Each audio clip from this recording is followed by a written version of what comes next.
Alright, let me take you on a quick journey to one of Africa's best-kept secrets, Burundi.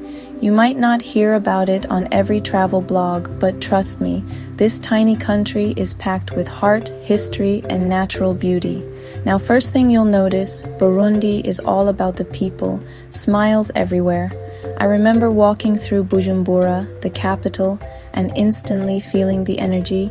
You've got bustling street markets, music in the air, and the scent of freshly roasted coffee. If you're a coffee lover, this is paradise. Burundi's beans are world famous, and you can sip a cup right where it's grown. But let's talk nature. Lake Tanganyika is a showstopper.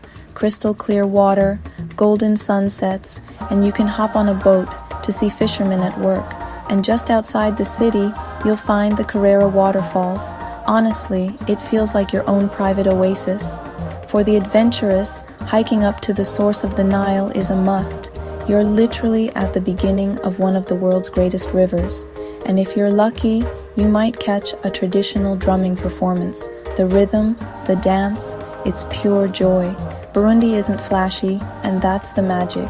It's the kind of place that leaves an imprint not because of big landmarks, but because of the warmth and authenticity you find everywhere. So, if you're chasing unique travel stories, put Burundi on your radar. Sometimes the best adventures are in places you never expected.